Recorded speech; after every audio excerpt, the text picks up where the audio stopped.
Hello everyone, this is the lecture 5th of Maths, representation of an irrational number on number line.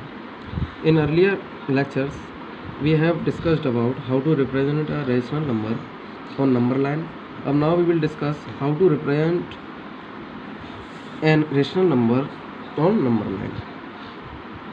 Now, if you want to represent √3 on the number line, first of all, knowing this thing, before you should know about Pythagoras theorem, because Pythagoras theorem is necessary to represent the rational number on number line.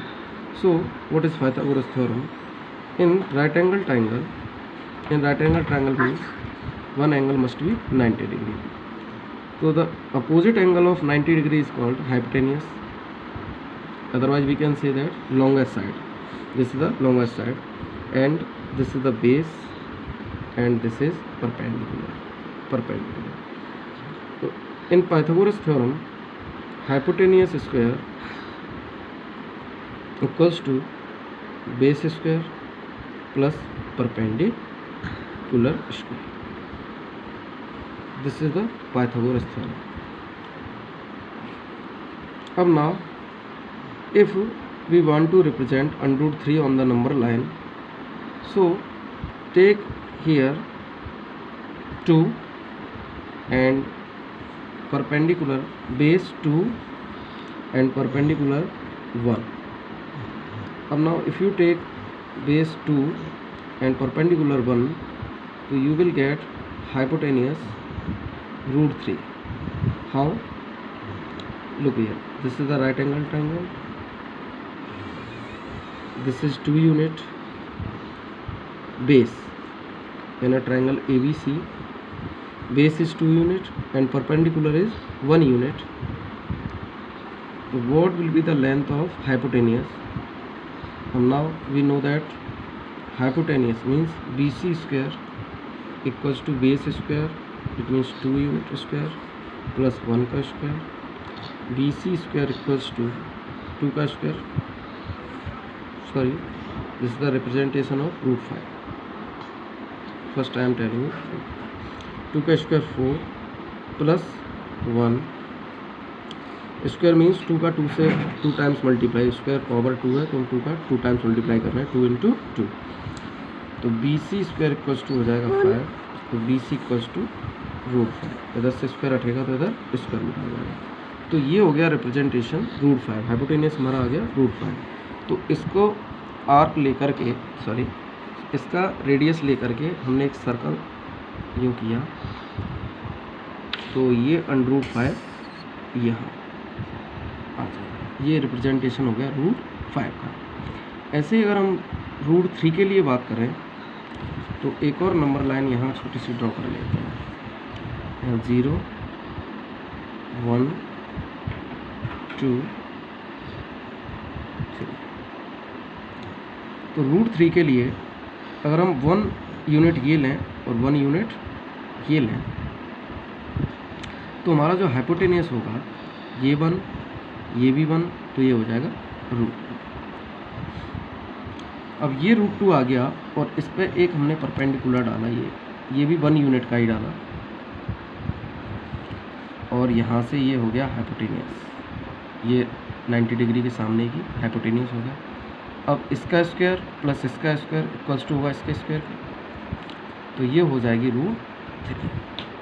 ये side जो निकल के आएगी वो आएगी √3, क्योंकि 1 का square 1 √2 का स्क्वायर 2 इक्वल्स टू ये हो जाएगा OP स्क्वायर, और स्क्वायर जब हटेगा तो इधर जैसे ये हो जाएगा √2 का स्क्वायर प्लस 1 का स्क्वायर इक्वल्स टू यहाँ होगा OP square.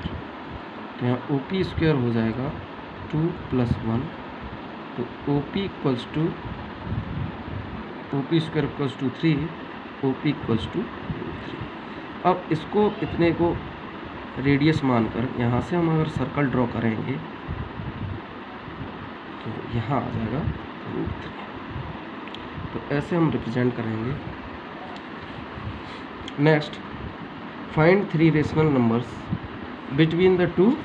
Find 3 rational numbers between the two rational number 4/7 and 7/11। तो दो रेशनल नंबर हैं 4/7 और 7/11, इनके बीच में हमें इरेशनल नंबर्स 3 इरेशनल नंबर्स पता करने हैं। तो first of all by actual division 4/7 का करेंगे तो रिजल्ट आएगा 0.571428 और इस पर ब्लॉक पर ये लाइन ड्रॉ कर दी। इसका मतलब इतने का क्या हो रहा है, रिपीटेशन हो रहा है। और 7/11 ये हो गया 0.63, ये आया। अब इन दो रेशनल नंबर्स के बीच में 3 रेशनल नंबर्स पता करने हैं। तो ये अगर हम देखें तो 0.57 है और ये देखें आगे भी है बट 0.57 है और यहाँ 0.63 है। तो इनके बीच में हमें 3 नंबर्स लिखने हैं। तो हमने स्टार्ट किया 0.58, यहाँ 058 हो गया, फिर यहाँ 0058 और ऐसे ही ये 00058 भी हम लिख सकते हैं, ऐसे ही ये चलता रहेगा। तो ये हो जाएगा non terminating and non repeating decimal, वही तो होता है रेशनल नंबर। और इसके बीच में ही एक आ जाएगा 0.59 इससे बड़ा है क्योंकि यहाँ 57 है, ये 0.59 है, फिर 059, फिर 0059 और ऐसे ही आगे भी हो सकता है 0059। तो ये भी एक रेशनल नंबर है।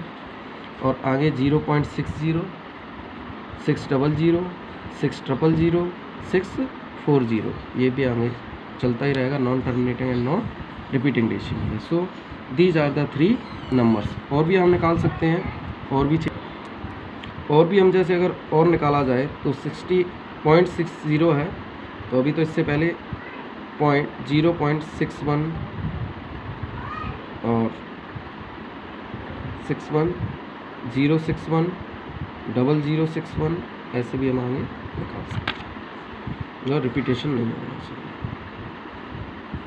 ठीक है।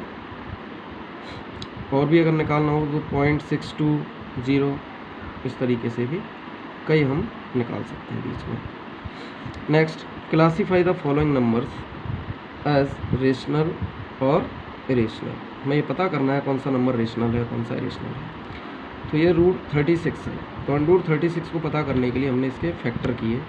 तो फैक्टर ऐसे करते हैं, 36 को 2 से डिवाइड किया 18 टाइम्स, 2 से ये 9 टाइम्स, 3 से 3 टाइम्स और 3 से 1 टाइम्स।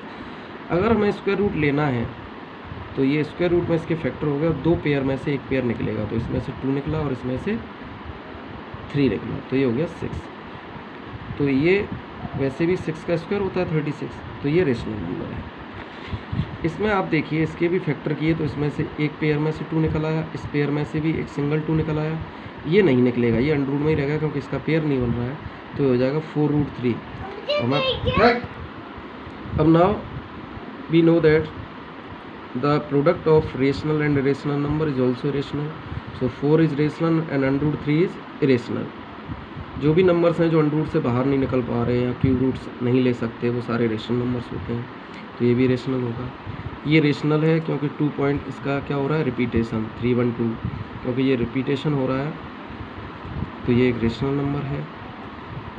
और 0.413 यहाँ भी क्या हो रहा है, ये रिपीटिंग डेसिमल है, सो ये भी रेशनल नंबर है। अगर नॉन टर्मिनेटिंग और नॉन रिपीटिंग नंबर्स होते हैं वो इरेशनल नंबर्स होते हैं। Okay, thank you.